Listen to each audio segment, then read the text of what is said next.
Welcome, welcome. Howdy, Becky. Hey, John, Julie. Hello. We got a female powerhouse in the studio today. Yeah. And we are talking to Dulari Gandhi, and she is the program officer for the Michael and Susan Dell Foundation. And if you're sitting at home and you're like, Dell, do I know the name Dell? Not the Dell. Yes, the Dell Foundation.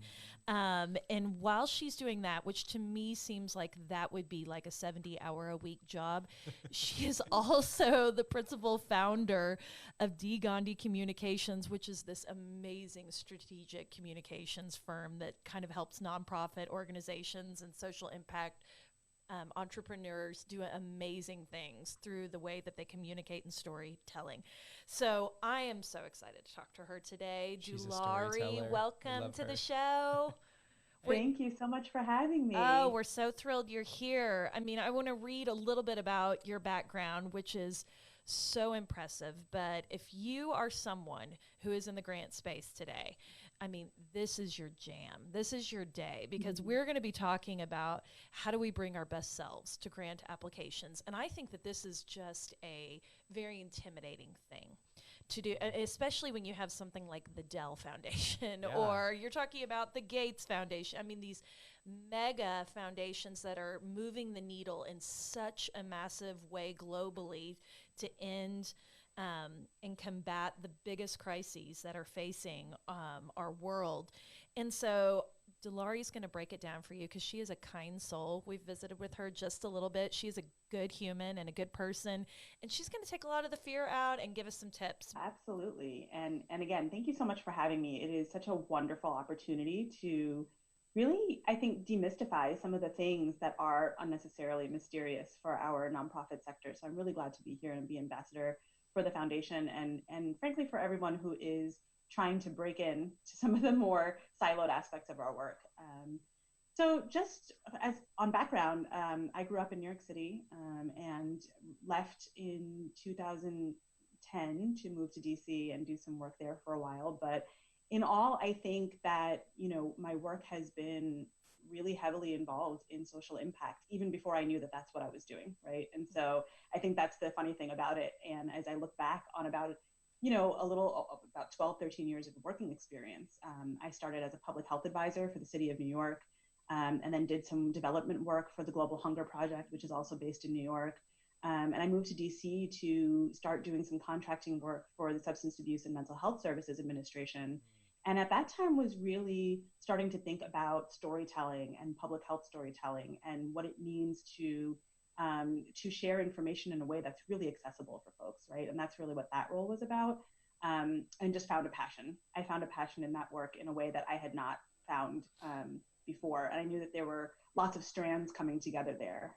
And so went from there to spend some time at a PR and marketing agency in DC that works directly with foundations, schools, higher education, and nonprofits. And that was a chunk of time that I spent just creating stories, learning a lot in project management, learning a lot about systems, thinking internationally, thinking locally, thinking nationally, and bringing all those strands together, again, in that pursuit of making things more accessible and more interesting. And so that you can really influence behavior change. You can really give people the pieces that they need to make things better in their own communities. And so all of that has sort of come together and led me to my current home at the Michael and Susan Dell Foundation. And as you mentioned, I've been there for a few years now, and that work, the Dell Foundation works to support youth living in poverty in our cities through education, health, and economic stability. And they work here nationally in the US, in India, and in South Africa. My role happens to be in our Pathways to Prosperity portfolio here in Central Texas, where I live now, in Austin, and in Boston. And they rhyme, which is always really wonderful to be able to talk about it in that way. But I started at the foundation in a communications role. It really was about coming in and wanting to learn about foundations and how do we tell the story of what we fund and how do we tell the strategic vision of a foundation and a funder. And then I was really excited about a year and a half ago to move into my current role as a grant officer, working to help our communities gain stability and thrive, and not knowing all that was coming for us in the last year or so, has really been a lesson in flexibility and a lesson in learning as you go, for sure. It's a new role. The world has changed significantly since I started it, but we're here every day with the same goals of making things better for youth living in poverty, and what that means in terms of acting with urgency and finding the right programs and helping people stabilize their lives. And so I'm really excited to chat today about what organizations can bring to that process to make us all work together in greater alignment. I love hearing your story. I mean, it just connects so much when you hear somebody hone in on their passion and figure out how that fits into such a meaningful career. And it just seems like you have just hit the nail on the head with this, blending all of your passions and interest into one space and expertise. So Dulari, you talked a lot about part of your story is storytelling. And I wonder how that has informed your position now. I mean, as a program officer, I know you think, and how do I position this as a story, or how do I break down the most complex issues and make them palatable and, understandable? So could you talk about that? How does storytelling play into a role of requesting a grant, or to, coming at this from an appropriate and really effective manner in approaching the Dell Foundation? Yeah, absolutely. I think that, we tend to look at grant applications and relationship building with our funding partners and with organizations, from my perspective with organizations, sometimes I think a bit clinically, and I think to our detriment as a sector, right? Yeah. If we are able to think through all the different pieces, almost like puzzle pieces, right? And so if the proposal and the information available on the website and the emails I get sent and the annual report and the data all contradict each other, for example, that's concerning, I think, for a funder, right? That's something that we look at and sort of say, like, okay, is there an internal question about what it is that the organization is going for? And then what does that mean for this project that's being put forward? So I think being really thorough with all the different pieces is important. And it's important because those are all the pieces that you need to tell a good story, right? You need to be able to have the background on the problem you're trying to solve, the data that backs up that problem and what the challenges are in the field. You need to be able to have really good information about your own vision as an organization, but also the vision of the project that you're putting forward. And all of that is really, really time consuming and sometimes really difficult, but I think worth it in terms of the clarity that will hopefully come from the effort. I feel like there are people listening right now that just had the oh crap moment. Like, the grantors are looking at my website. They are juxtaposing it with my 990, with what I'm saying on social, with what I'm doing, on web. They are looking. And when you talk about the Dell Foundation, I mean, this is an organization that's given over $1 billion away. That was the B again, yeah. The 4 comma club, we call it. So it's like, you have to have your stuff together. And I just think this is such a smart concept that I hope everybody can grasp today, is that storytelling is such a transformational part of our business, and we really do treat grants as a transactional part, and that is the wrong approach.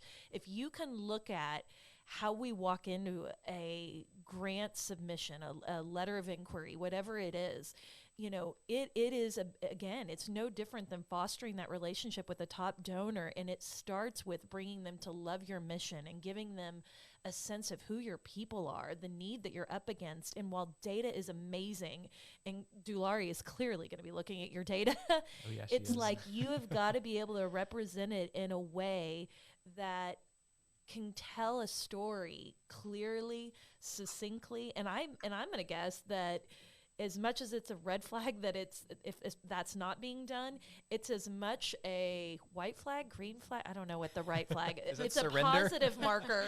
No, not a surrender.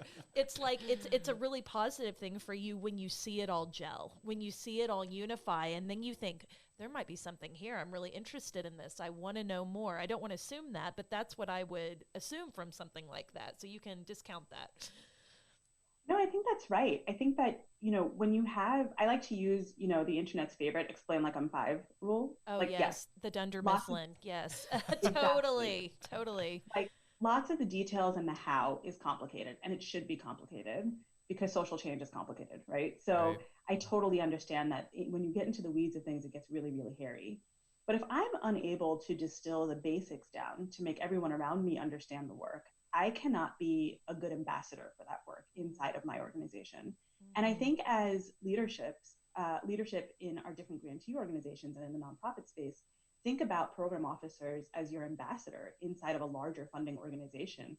Then you really form a different kind of relationship with that person, right? Because that distillation is one of the primary things I do so that I can then ask what I hope are thoughtful questions about those details, rather than spending time asking why the annual report and some of the website details and all these other pieces don't match, right? I want to be able to build on a good foundation of understanding. And one thing that I really wanted to raise often and early in this conversation is that the onus is on foundations, actually, to really make this clear for organizations. The more information that's out there in terms of a foundation or a funder's mission, previous projects funded, strategy, geography, the better, right? So organizations can use that to make their information fit with all of those different factors. And then hopefully those conversations are starting from a place of alignment and saving everyone some time and energy when time and energy are, these really expensive things in our lives right now. And so, I think it's two-sided, and there is really no right way to ask organizations for all of this information if we've never made it clear that this is what we're looking for. So I wanted to make sure that we talk about that piece a little. Thank you for that, because I have to tell you, I mean, I'm a recovering major gift officer, and it's like, I do. And it seems that there is this culture in philanthropy where foundations are so routinely shrouded in secrecy. And it's like, I can't find their website sometimes. I can't find their granting guidelines sometimes. I can't find a phone number because I want to reach out. And it's like, I would also think that if that is more widely available, then it cuts down all of our time and the energy that we kind of are expending running around and trying to guess at what that is. So thank you for saying that, and I think that's a really big comfort for everyone. I want to dive into what you're looking for and what advice you'd have for nonprofits who are hoping to partner with you. Where is a good place for someone to start as they're going to start building and fostering this relationship, and they're starting to explore whether there's an opportunity to partner with your foundation on a grant? Yeah, so I think, let's imagine this idealized world, right, where the foundation has put out a lot of information about what they're looking for, what they currently fund, where they're hoping to advance their strategy. And also in this ideal world, you as an organization have all of that straight in your own mind, right? Like, what you're about, who you want to work for, what impact you're trying to make. Then I think it's really important to really lead from that place of storytelling, right? Being able to put all of those components together to be able to answer, what do I do? How do I do it? How does this project factor into that larger view? What makes this project different from others that are like it? Because I think it's important to remember that the sheer number of things that are coming in front of any given program officer is pretty intense, right? There's a lot of things that are being thrown at us and lots of ideas, and some of them great and some of them questionable, but where you can differentiate yourself is really important. You really have to sell this, and the best way to sell it is from a storytelling perspective. And how would you recommend someone do that? Is it with an introductory phone call? Is it a little bit of discovery beforehand? I mean, what would you advise to somebody? Yeah, so I think, nowadays a phone call is probably pretty impossible to get scheduled or to even make happen. I think that very importantly most foundations have a way of hopefully have a way of screening applications and getting them to the right person. I know we do at the Dell Foundation. We have something that is available publicly that people can fill out, and then it gets sort of triaged to the right place, and then we can take conversations forward from there. But I think in that very first interaction, it's important to get those things out, right? Like, as much as we think of ourselves as social good organizations that are about the impact and all of those things, we are businesses. We are businesses that are trying to pitch our work, and how you do that and first impressions matter, because again, not because anyone is out to get you, or not because we're mean and just really looking to rubber stamp stuff. I think it's because everyone has thousands of emails in their inbox and trying to sift through all of it. And the quicker you get to that place of sharing information about your organization and potential impact, the better. I think the other things, and right now we're recording this in the times of COVID, and it's harder to get out in front of people. We're not at the same conferences anymore. We are not, out at the different convenings. Nobody's doing the things that would traditionally give way to a coffee date or or a quick meeting. But I think, LinkedIn, finding people's information and what they're interested in and reaching out to them that way. I think a cold email can help you, especially if it's an impactful one. So I think taking advantage of all the different ways that people are available now and making themselves available now is really important. And also making sure that we're all being as respectful of each other's time as possible, right? I think that it's harder. Everything's harder right now on Zoom. And hopefully a year from now, this is not even a conversation.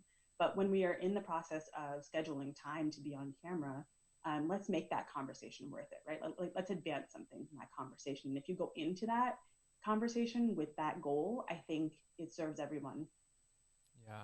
Well, I want to circle back. A minute ago, you had said, which I thought this was one of the things that demystified for me, is that as the program officer, you become the ambassador in the organization for this, outside organization. I love that. I love that it brings camaraderie of like, hey, we're on the same team. I'm trying to advance this within our organization. What are you looking for? I mean, what excites you about a project or a potential grant request that you want to go champion it through all the processes or meetings or whatever the steps are internally to move it down the road? Oh, all the steps. Yes. Yes. So I think that, some of the things that we've touched on in terms of bringing your program officer along with you, I think that, it really is important to remember that funders are people too, right? That nobody got into this work because I want to help you get a check and then I just walk off and I'm hands off. Like if I'm investing in something, it's typically because, and when I say I'm investing in something, by the way, let's just be clear that I don't personally have any money. But when I'm bringing something forward for an investment, typically it's maybe a 2-3 year long project. And my intention is to be heavily invested with my time and my effort and my energy as a partner in that work for several years, right? And I don't really throw that around loosely because that's my time, that's my effort, that's my energy. And so I think that if you think about it, that you're making an application for someone to almost join your organization from the outside as an advisor, as a trusted friend, as somebody who you can be clear with, somebody you can ask advice from, somebody who is hopefully making connections for your organization with other funders, is having conversations with other organizations about how there can be some good mission fit, right? If I'm being brought along in that way, that is exciting for me. That is something that is an immediate sort of, yes, I want to do this for the next 2 years of my life, right? And I want to spend time meeting with you every month and reading your reports and sharing your information with others. And that's I think that folks sometimes, are chasing the end check, understandably, right? Like we all have limited time. But I think that sometimes then we lose sight of the fact that the person you're talking to and the person you're asking for that money from is a real person that wants to be a part of your journey. Yeah. And while I recognize that that's not true for every funder, I know that that's not true for every program officer. I think most of us are in that lane, right? We didn't get into this into this work because we just wanted to sort of sit back and watch it happen. So I think the things that are really exciting are the thing, for the most, of course, assuming that you have those basics together, right? It's a sector that we care about as a foundation. It's impact that we'll care about as a foundation. You'll know that from looking at all of our projects online. You've done your research, and then can really sell why me personally, Dulari, should be working with you, and me personally, Dulari, should go into the foundation and say this is good work and we should support it. That's the kind of thing that'll really get someone's engines going. And the thing that's so great about what you just said there is, I think if there was a visual that most people had about working with program officers, it's that they're on that side of the table, I'm on this side of the table, at opposite ends facing each other. But what you're saying is, actually, I want to be sitting on the same side of the table with you, locking arms, and we're going to push this forward together. And if we can do it in such a symbiotic way, to me, it makes the next grant so much easier, because we have taken and we've completely eliminated the steps of how we work together, how we access our data, improve impact, and it just makes the value proposition so much richer.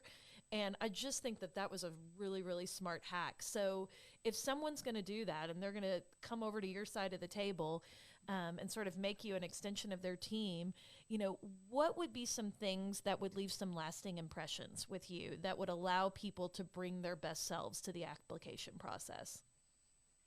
Yeah, absolutely. So I think you hit the nail on the head, right? That we are now seeing some very obvious effects of what happens if we think of ourselves on different sides of the table, Yeah. right? Like we are all experiencing the same things. And so we need to approach these problems from the same side.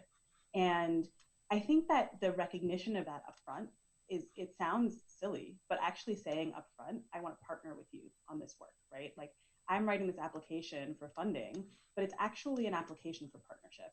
And that's really important because if you have internalized that as an organization, it comes through in everything you present, right? It comes through in the way you write applications. It comes through in the way you email with a program officer. And I think sometimes we underestimate that every communication is a communication, right? In whatever quickness that you wrote that email or in whatever mood you were in when you sent it, I'm receiving it the way I'm receiving it. And I think we need to be very on both sides of this. And again, I will bring back that funders are equally under the same pressures to make sure that we are keeping communications and transparency and authenticity front of mind when we are dealing with our grantee partners, right? And I think you have to give to get. And so feedback on both sides is really critical. I am always hopeful that my grantees are able to bring their best selves to the application because we've had maybe 10 conversations before you put in anything formal, right? And so it should not be that we are in a position where you're putting together an application and we haven't had a number of conversations about what is the best way to position the work. How do we want to present this to my board and my leadership? What's important to me that I want to be able to speak about? And how can you help me craft those talking points with you? How do we get you in the before times? We would have, hopefully a site visit or a meeting with you and your organization. And so I'm a big fan of no surprises, right? That grant application, when it's finally baked, there should be nothing in there that I can't speak to at length. And that is really important to me. And so I think that can sometimes be received by an organization as nitpicky and and sometimes brings people to a place of defensiveness because you're asking all these questions about the nitty gritty details of my work. But again, it comes back to that idea of being an ambassador, right? And so if I know everything you know as much as I can know, then I'm in a much better place. And then that grant application is not just you bringing your best self to it, it's me bringing my best self to it. And that I think is super, super important. So for me, it really is, I know we talk about it in grant applications because of the phases of work, but there's so much that comes before a grant application. And if you're really bringing your best self to it, then you've been doing that for weeks and maybe months before in terms of building the right ideas and building the right conversations so that when we do finally put forward the paperwork, that's really just the last step and not the beginning of a partnership. John, where was Dulari 10 years ago in my life that I could have fast-tracked everything I was doing wrong in grants and adopted this concept of what I would call almost co-parenting. Like you should not be defensive about somebody kind of pushing back a little on your concept because we both, again, this is our child. We want the child to succeed. We want the same thing. So asking those questions is only going to sharpen both of us. It's going to sharpen the end result. And so to me, there's no space for having an ego about that. And I just think, gosh, if little Becky Endicott in her fledgling fundraising career could have learned some of these principles early on, I would have been light years ahead. So young philanthropists and young professionals, I hope you're getting something as much out of this as I'm getting out of it. Absolutely. And it's no different than cultivating any donor. I mean, but it's having that perspective of this is a relationship. This is the long game. We're in this, together to advance this greater cog. So I'm loving this conversation. Dulari, this is a little bit of a curveball, and you just said you like to be prepared. So I'm sorry in advance for this, but this has been so public and so huge, but the Dell Foundation made an incredible gift during COVID of $100 million. I wonder if you could speak to just the heart in that and what the intent and how that got fast-tracked, in such an urgent and immediate need for our nation and our world right now. Just love to hear a little bit of context around that. Yeah, absolutely. And thanks for raising that. I think, so the foundation is about 100 plus people internationally, right? Like we're made up of a big group of folks that is trying really hard to make change in our communities. And I think, our founders have just really stepped up their generosity in a time when we needed it. And our contribution, and in concert with other organizations like the Gates Foundation and the Therapeutics Accelerator, and in vaccine development, and where we are in terms of thinking about our grantees on the ground, right, that are providing emergency services, food, shelter, house, all the things that we need.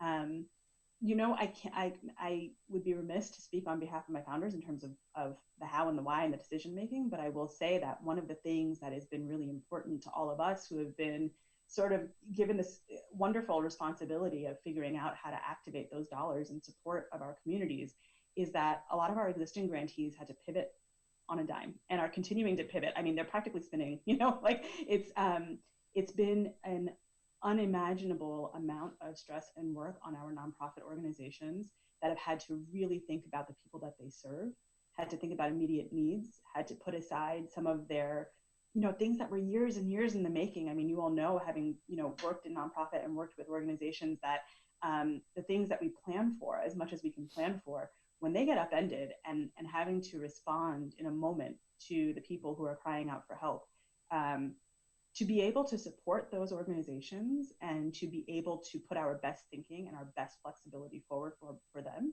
and for the work that they do has been an incredible privilege. It's been emotional. It's been incredibly busy. I don't know how else.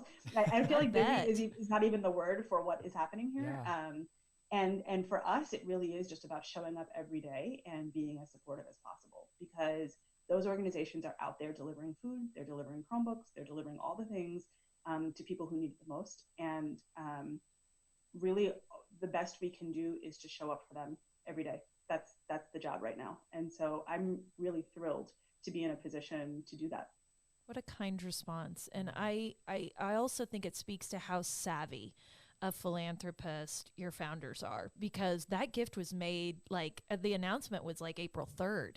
And to me, I mean, we were not even 30 days into what we were still in the Weeks. What is happening and what is this look like. And so for them to react at that level, and yet you have this niche over here, for youth and poverty, and you have these geographic things that you're doing, but they came into a space that is really serving every single person that's listening right now. I mean, we're talking about how do we, these accelerator grants for vaccines. I mean, thank you so much, Michael and Susan, wherever you are in the world, for just being such big thinkers and dreamers to understand that we have to get ahead of this quickly.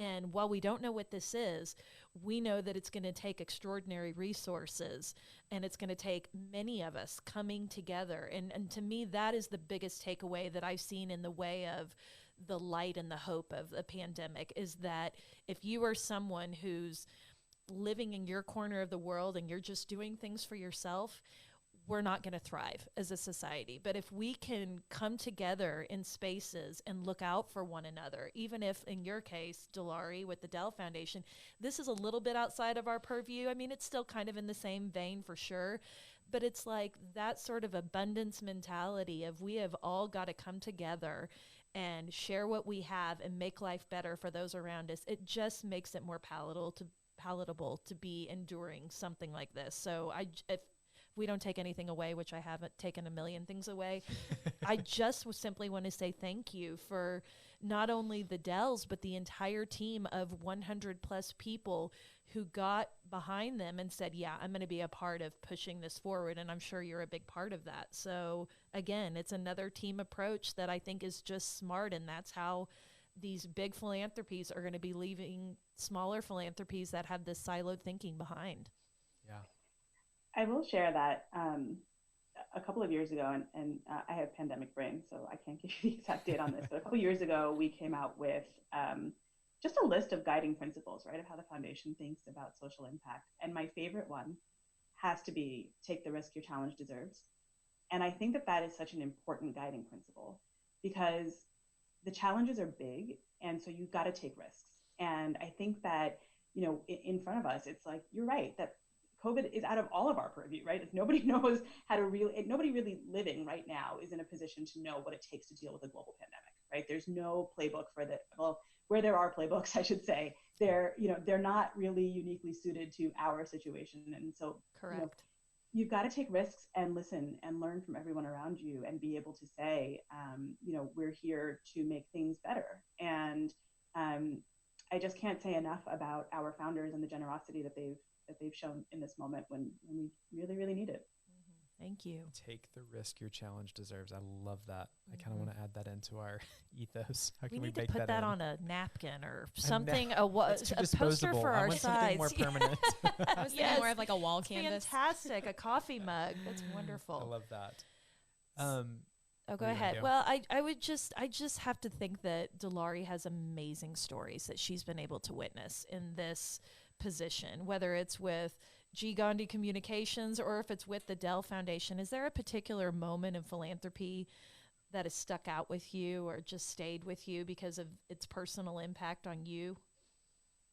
Yeah, this was a hard one. I think it's hard to narrow in, right, on something that feels monumental, but I so appreciate the opportunity to reflect. And I think one of the things that really stands out for me, and I'll keep it in connection to what we've just been talking about around COVID and responsiveness and flexibility, is that a couple of years ago, Hurricane Harvey hit Texas and Louisiana in a way that was astounding. We had not seen anything like it. And the Rebuild Texas Fund was born out of just in what now we have discussed with our founders being just responsive and generous in moments of need. And that Rebuild Texas Fund was spun up so quickly. I think that unless you work in this business, I think it's really difficult to explain how many moving parts there are in building up a fund that's in disaster relief, in responsiveness. And I think it was in 72 hours or something like that this fund was set up and created, and a brand was built and a website was set up, and fundraising was in full swing. But what sticks with me are not those moments necessarily, right? Like, it was hard, and yes, it was a lot of work, and it was at midnight in the office, yes.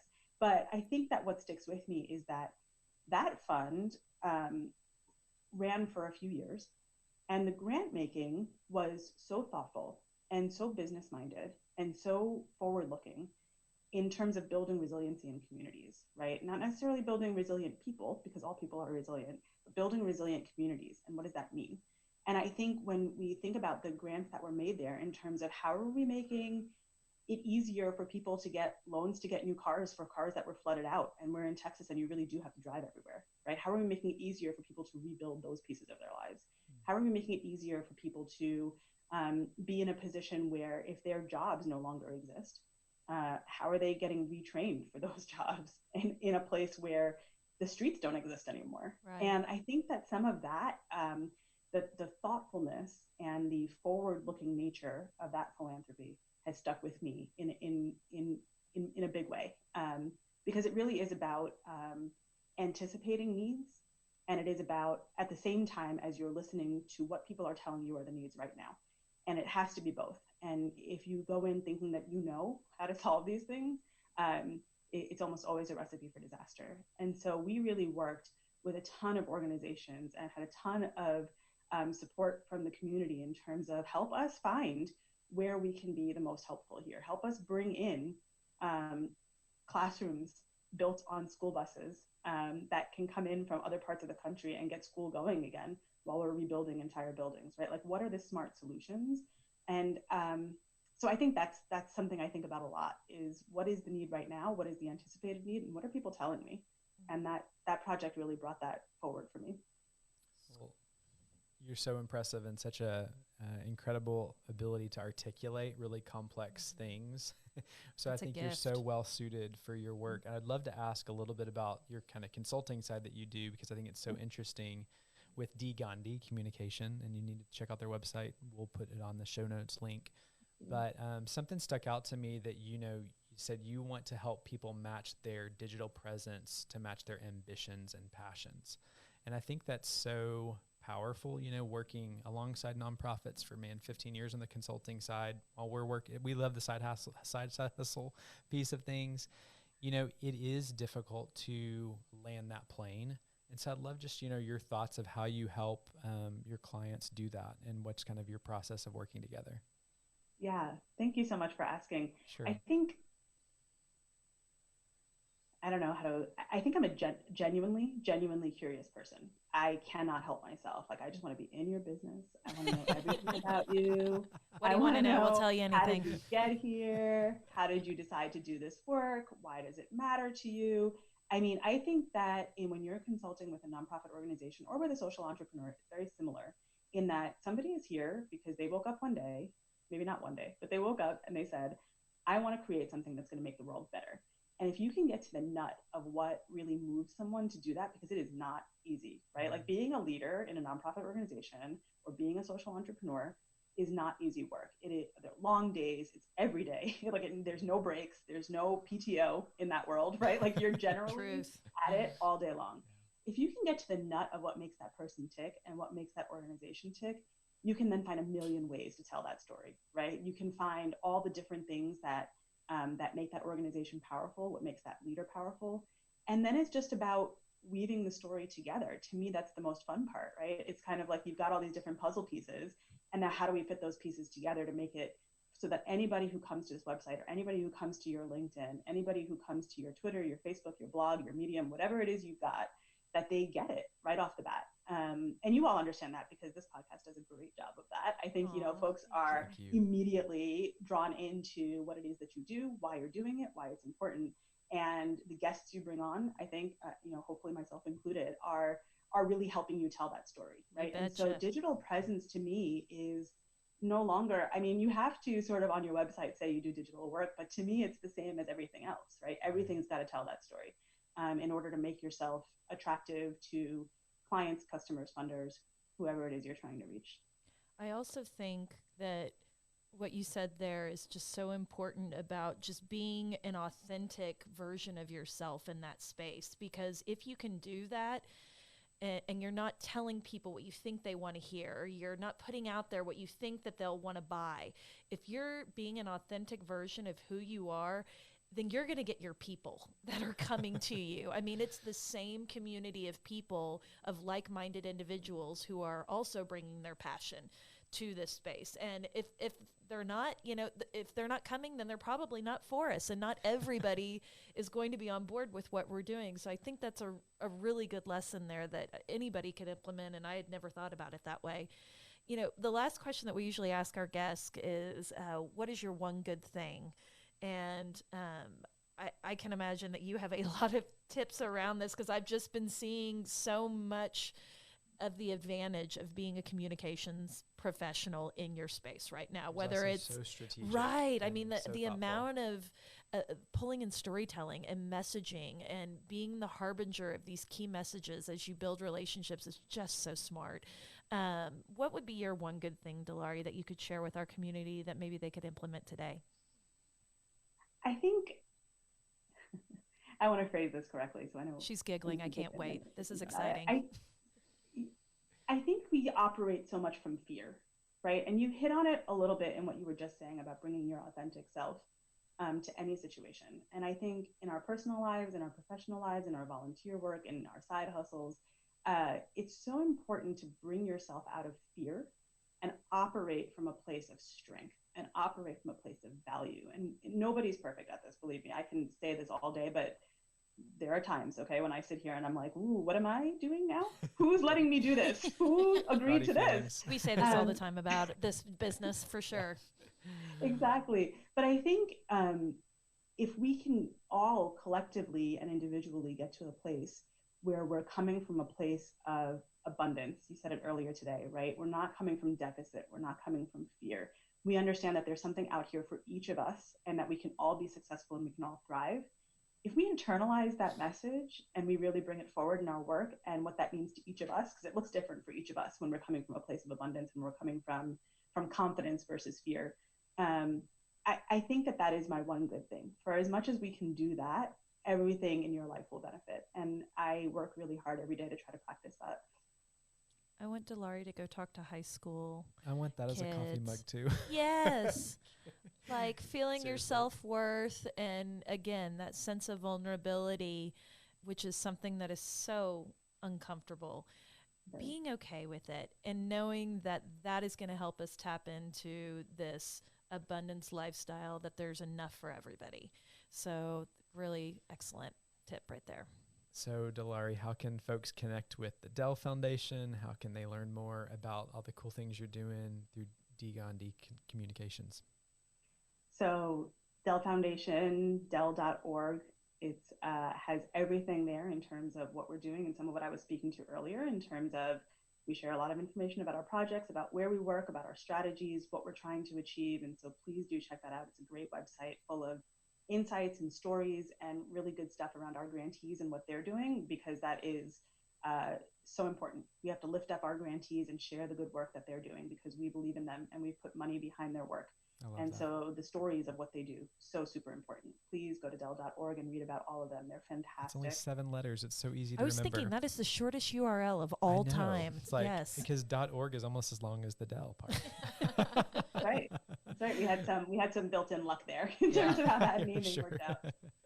So yes, Dell.org. And we have Dell.org also has links to all of our social channels. We're on Facebook, Instagram, Twitter, LinkedIn, anywhere you want to find us, we're there. And for myself, dgandhicomms.com. It's a simple website. It's just up to help more people communicate clearly about what they're about. And I'm really looking forward, hopefully, to working with some more folks who have some good stuff to put out in the world. And I would say, not that I want to bombard you with LinkedIn requests, but go follow Dulari on LinkedIn Seriously. because she posts some incredible insights, articles. And again, you can just see her heart and the passion that she has for justice and civil rights and all of the things that we're talking about now. I mean, if you weren't endeared to her during this conversation, you will be if you go to her LinkedIn. So that's just one little tip from me to you folks. Goodness, this has been awesome conversation. Thank you so much. We appreciate you. Keep doing your good work. Thank you for having me. Thank you. Thank you for building this amazing channel for people to share this information. I think, again, the more we can share and be authentic with each other, the better. So Amen. Really appreciate you all for creating this space for us. Well, thank you. We're Thank happy you to so do our much. part.